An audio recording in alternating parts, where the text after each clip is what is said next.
Hi hello welcome to Indian army coaching centre Bijapur. ಇವತ್ತು ನಾವು Agniveer exam ಬಗ್ಗೆ ಡಿಸ್ಕಷನ್ ಮಾಡತ್ತೀವಿ. ಫಸ್ಟ್ ಆಫ್ ಆಲ್ ನೋಡ್ರಿ, ಅಗ್ನಿವೀರ ಎಕ್ಸಾಮ್ ಅದರೊಳಗೆ ನಮ್ಮ ಸೆಕ್ಷನ್ ಬಂದ್ಬಿಟ್ಟು ಮ್ಯಾಥ್ಸ್ ಮತ್ತು ರೀಸನಿಂಗ್. ಎಷ್ಟಪ್ಪ ಮ್ಯಾಥ್ಸ್ ಮತ್ತು ರೀಸನಿಂಗ್ ಕೂಡಿ ನಮಗೆ ಮ್ಯಾಥ್ಸ್ ಮತ್ತು ರೀಸನಿಂಗ್ ನೋಡ್ರಿ ಎಷ್ಟಿರುತ್ತೆ, 20 ಕ್ವಶನ್ಸ್ ಇರುತ್ತೆ. 20 ಕ್ವಶನ್ಸ್ ಒಳಗೆ ನೋಡ್ರಿ 15 ಏನು ಬರುತ್ತೆ ಮ್ಯಾಥಮೆಟಿಕ್ಸ್ ಬರುತ್ತೆ, 5 ಕ್ವಶನ್ಸ್ ಏನು ಬರುತ್ತೆ ರೀಸನಿಂಗ್ ಬರುತ್ತೆ. ಓಕೆ, ಇದ್ರೊಳಗೆ ಟೋಟಲ್ ಎಷ್ಟಾಯ್ತು 20 ಕ್ವಶನ್. ಪ್ರತಿಯೊಂದು ಕ್ವಶನ್ಗೆ 2 ಮಾರ್ಕ್ಸ್ ಅಂದ್ರೆ 40 ಮಾರ್ಕ್ಸ್ ಏನಿರುತ್ತೆ ಟೋಟಲ್ ಮ್ಯಾಥ್ಸ್ ಮತ್ತು ರೀಸನಿಂಗ್. ಅರ್ಥ ಆಯ್ತಾ? ಮ್ಯಾಥ್ಸ್ ಮತ್ತು ರೀಸನಿಂಗ್ ನಿಮ್ಮ ಸೆಕ್ಷನ್ ನೋಡ್ರಿ 20 ಕ್ವಶನ್ ಇರುತ್ತೆ. ಅದರೊಳಗೆ 15 ಏನು ಬರುತ್ತೆ ಮ್ಯಾಥ್ಸ್ ಬರುತ್ತೆ, 5 ಕ್ವಶನ್ ರೀಸನಿಂಗ್ ಬರುತ್ತೆ. ಟೋಟಲ್ 20 ಕ್ವಶನ್ಗೆ ಪ್ರತಿಯೊಂದು ಕ್ವಶನ್ಗೆ 2 ಮಾರ್ಕ್ಸ್ ಅಂದ್ರೆ 40 ಮಾರ್ಕ್ಸ್. ಫಾರ್ ಎಕ್ಸಾಂಪಲ್ ಮ್ಯಾಥ್ಸ್ ಒಳಗೆ ಏನೇನು ಟಾಪಿಕ್ ಬರ್ತಾವ್ರಿ ನೋಡ್ರಿ. ನಿಮ್ಗೆ ಆಲ್ಮೋಸ್ಟ್ ಕೆಲವೊಬ್ಬರಿಗೆ ಇಂಗ್ಲೀಷ್ ಅಂದ್ರೆ ಕಷ್ಟ ಆಗುತ್ತೆ. ನಮ್ಮ ಅಕಾಡೆಮಿ ಒಳಗೆ ಏನು ಮಾಡ್ತೇವೆ ನಾವು ಇಂಗ್ಲೀಷ್ ಜೊತೆ ಕನ್ನಡನೂ ಬಗ್ಗೆನೂ ಹೇಳ್ಕೊಡ್ತೀವಿ. ಫಾರ್ ಎಕ್ಸಾಂಪಲ್ ನೋಡ್ರಿ, ಈಗ ಎವರೇಜ್ ಅಂತ ಒಂದು ಚಾಪ್ಟರ್ ಬರುತ್ತೆ ಮ್ಯಾಥಮೆಟಿಕ್ಸ್. ಎವರೇಜ್ ಅಂದ್ರೆ ಏನಪ್ಪ ಸರಿ. ಇದೇ ಥರ ನೆಕ್ಸ್ಟ್ ಸಿಂಪಲ್ ಇಂಟ್ರೆಸ್ಟ್ ಅಂದ್ರೆ ಕೆಲವೊಬ್ರಿಗೆ ಗೊತ್ತೇ ಇರಲ್ಲ. ಸಿಂಪಲ್ ಇಂಟ್ರೆಸ್ಟ್ ಅಂದ್ರೆ ಏನಪ್ಪ ಸರಳ ಬಡ್ಡಿ. ಓಕೆ ನೋಡ್ರಿ, ಇಲ್ಲಿ ಕಲ್ಸ ನಿಮಗೆ ಇಂಗ್ಲೀಷ್ನಾಗೂ ಸಿಗುತ್ತೆ, ಕನ್ನಡ ಒಳಗೆ ಕ್ವಶನ್ಸ್ಗಳು ಸಿಗುತ್ತೆ. ನಾವು ಎಕ್ಸ್ಪ್ಲೇನ್ ಮಾಡೋದು ಕನ್ನಡ ಒಳಗೂ ಮಾಡ್ತೇವೆ, ಇಂಗ್ಲೀಷ್ನಾಗೂ ಮಾಡ್ತೇವೆ. ನೋಡ್ರಿ ಕನ್ನಡ ಒಳಗೆ ನಿಮಗೆ ಪ್ಲ್ಯಾನ್ ಇದ್ರಾಗೆ ಮಾಡ್ಕೊತಂದ್ರೆ ಅಲ್ಲಿ ಪ್ರಾಬ್ಲಮ್ ಆಗಬಾರ್ದು ಅಂತ ಹೇಳ್ಕೇಳಿ ನಾವೇನು ಮಾಡ್ತೇವೆ ಇಂಗ್ಲೀಷ್ದು ಹಾಬಿ ಹಾಕೋಬೇಕು. ಯಾಕೆ ಎಕ್ಸಾಮ್ ಇಂಗ್ಲೀಷ್ನಾಗ ಇರುತ್ತೆ, ನಾವು ಅಂಡರ್ಸ್ಟ್ಯಾಂಡ್ ಮಾಡಿಸ್ತೇವೆ.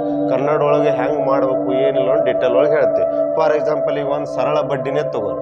ಸರಳ ಬಡ್ಡಿ ಅಂದ್ರೆ ಏನಪ್ಪ ಸರಳ ಬಡ್ಡಿ ಏನಂತಾರೆ ಇದಕ್ಕೆ ಸಿಂಪಲ್ ಇಂಟ್ರೆಸ್ಟ್. ಫಾರ್ಮುಲಾ ಏನು ಬರುತ್ತೆ PTR ಡಿವೈಡೆಡ್ ಬೈ 100. ಇಂಗ್ಲೀಷ್ನಾಗ ಏನದಪ್ಪ ಸಿಂಪಲ್ ಇಂಟ್ರೆಸ್ಟ್ ಈಕ್ವಲ್ ಟು ಏನಾಗುತ್ತೆ PTR divided by 100. First of all ನೋಡ್ರಿ, SI ಅಂದ್ರೇನು ಸಿಂಪಲ್ ಇಂಟ್ರೆಸ್ಟ್ ಅಂದ್ರೆ ಏನಪ್ಪ ಕನ್ನಡ ಒಳಗೆ ಸರಳ ಬಡ್ಡಿ.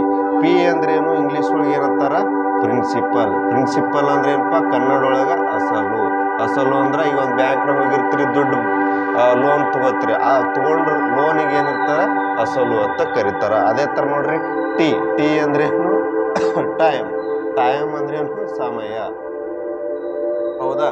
ಅದೇ ಥರ R ಅಂದ್ರೆ ಏನಪ್ಪ ರೇಟ್ ಅಂದ್ರೇನು ಬಡ್ಡಿಯ ದರ. ಓಕೆ ನೋಡ್ರಿ, ಇದು ಒಂದು ಸಿಂಪಲ್ ಪ್ರಾಬ್ಲಮ್. ಯಾವ ಥರ ನೋಡ್ರಿ formula SI = PTR by 100. P ಅಂದ್ರೇನು ಪ್ರಿನ್ಸಿಪಲ್, T ಅಂದ್ರೆ ಟೈಮ್, R ಅಂದ್ರೆ ರೇಟ್. ಅದೇ ಥರ ಕನ್ನಡ ಒಳಗೆ ಏನಂತಾರೆ ಅಸಲು ಸಮಯ ಬಡ್ಡಿ. ಈಗ ಒಂದು ಎಕ್ಸಾಂಪಲ್ P ಅಂದ್ರೆ 10,000 ತೊಗೊಂಡ್ರೆ 2 ವರ್ಷಕ್ಕೆ ತೊಗೊಂಡ್ರೆ 10% ಬಡ್ಡಿ ಆದ್ರೆ ಸರಳ ಬಡ್ಡಿ ಎಷ್ಟು ಅಂತ ಇಂಗ್ಲೀಷ್ನಾಗ ಏನು ಕೇಳ್ತಾನಪ್ಪ, ಎ ಪರ್ಸನ್ ಬಾರೋ 10,000 amount from bank at the rate of 10% for 2 years, then find the simple interest. Given data ನಾವು ಕನ್ನಡ ಒಳಗೆ ಎಕ್ಸ್ಪ್ಲೇನ್ ಮಾಡ್ತೀವಿ, ಡಿಟೇಲ್ ಆಗಿ ಅಪ್ಲಿಕೇಶನ್ ಹಾಕಿ ಆಮೇಲೆ ಫಾರ್ಮುಲಾ ಕಂಡು ಹಿಡಿದು SI = ಒಂದು ಅಮೌಂಟ್ ಬರುತ್ತೆ. ಕ್ಲಿಯರ್ ಆಯ್ತ್ರಿ? ಇದು ಏನಾಯ್ತು ಸಿಂಪಲ್ ಸರಳ ಬಡ್ಡಿ ಇದಾಯ್ತು. ನೆಕ್ಸ್ಟ್ ಈಗ ರೀಸನಿಂಗ್ ಒಳಗೆ ಒಂದು ಸಣ್ಣದು ಟಾಪಿಕ್ ತಗೊಳ್ಳೋಣ. ಸಿಂಪಲ್ ಏನು ಕೊಡುತ್ತಪ್ಪ ಟಾಪಿಕ್. ಫಾರ್ ಎಕ್ಸಾಂಪಲ್ ಒಂದು ಚಾಪ್ಟರ್ ಅದು ಕೌಂಟಿಂಗ್ ಫಿಗರ್ ಅಂತ ಒಂದು ಚಾಪ್ಟರ್ ಅದು, ಹೌದ್ರಿ? ಕೌಂಟಿಂಗ್ ಫಿಗರ್ ಅಂದ್ರೆ ಏನು, ಒಂದು ಚಿತ್ರ ಕೊಟ್ಟಿರ್ತಾನ, ಅದ್ರೊಳಗಿನ ಆಕಾರಗಳನ್ನು ಲೆಕ್ಕ ಮಾಡ್ರಿ ಅಂತ ಕೊಟ್ಟಿರ್ತಾರ. ಫಾರ್ ಎಕ್ಸಾಂಪಲ್ ಒಂದು ಸಿಂಪಲ್ ಹೇಳ್ತೀನಿ, ಒಂದು ಏನಪ್ಪ ಇದು ತ್ರಿಭುಜ. ಕ್ಲಿಯರ್ ಆಯ್ತಾ?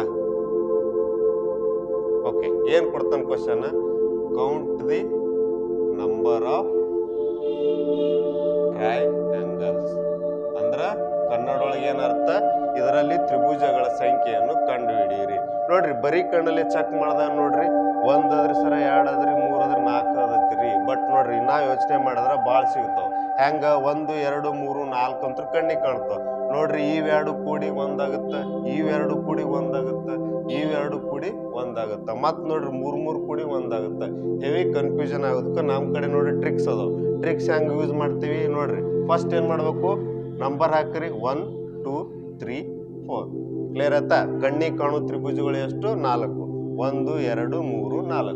ಈಗ ನೋಡ್ರಿ ಸರ್ 1 2 3 4 ನಮ್ಗೆ ಕಾಣತ್ತವ್ರೆ ಅಂತ ಹೇಳ್ತೀರಿ. ಬಟ್ ಇನ್ನ ಇದ್ರೊಳಗೆ ಹೆಂಗ್ ಕಂಡು ಹಿಡಿಬೇಕಂದ್ರೆ ಟ್ರಿಕ್ ನೋಡ್ರಿ. ಟ್ರಿಕ್ ಏನ್ ಮಾಡ್ಬೇಕಂದ್ರೆ ಈ ಕೊಟ್ಟರು ನಂಬರ್ನ ಕೂಡಿಸ್ಬಿಡ್ರಿ. 1 + 2 + 3 + 4 ಕೂಡಿಸ್ರೆ ಎಷ್ಟಾಯ್ತು 1 2 3 3 3 6 6 4 ಅಂದ್ರೆ 10. ನೋಡ್ರಿ 10 ಟ್ರಯಾಂಗಲ್ಸ್ ಏನದಾವ ಇದ್ರ ಒಳಗಡೆ ಹಿಡನ್ ಆಗಿರ್ತಾವೆ. ಸೊ ಆನ್ಸರ್ ಏನು ಬರುತ್ತೆ ನಿಮ್ಮದು 10 ಟ್ರಯಾಂಗಲ್ಸ್. ಈ ಥರ ಇನ್ನೂ ಏನು ಬರುತ್ತೆ ನೆಕ್ಸ್ಟ್ ನೋಡ್ರಿ, ಚೌಕದೊಳಗೆ ಬರ್ತಾವೆ, ಇದಕ್ಕೂ ಟ್ರಿಕ್ಸ್ ಬರ್ತಾವೆ. ಆಮೇಲೆ ಆಯತ್ತುಗಳು ಎಷ್ಟು ಅದಾವ ಅದು ಕಂಡು ಹಿಡಿಯುತ್ತೆ ಹೇಳ್ತಾನೆ. ಓಕೆ, ಇವಕ್ಕೆಲ್ಲ ಟ್ರಿಕ್ಸ್ ಅದಾವ. ಮುಂದಿನ ಕ್ಲಾಸ್ ಒಳಗೆ ಅಟೆಂಡ್ ಮಾಡಿರಿ, ನೀವು ಎಲ್ಲ ಡೀಟೇಲ್ಸ್ ಒಳಗೆ ಟ್ರಿಕ್ಸ್ ವಿತ್ ಎಲ್ಲ ಕನ್ನಡ ಮತ್ತು ಇಂಗ್ಲೀಷ್ ಬಾಯ್ ಲ್ಯಾಂಗ್ವೇಜ್ ಒಳಗೆ ನೀವು ಎಕ್ಸ್ಪ್ಲೇನ್ ಮಾಡ್ತೀವಿ. ಇನ್ನೂ ಹೆಚ್ಚಿನ ಮಾಹಿತಿಗಾಗಿ ಇಂಡಿಯನ್ ಆರ್ಮಿ ಕೋಚಿಂಗ್ ಸೆಂಟ್ರಕ್ಕೆ ಭೇಟಿಯಾಗ್ರಿ. ನೆಕ್ಸ್ಟ್ ಬ್ಯಾಚ್ ಅತಿ ಶೀಘ್ರದಲ್ಲಿ ಪ್ರಾರಂಭ ಆಗುತ್ತೆ. All the best.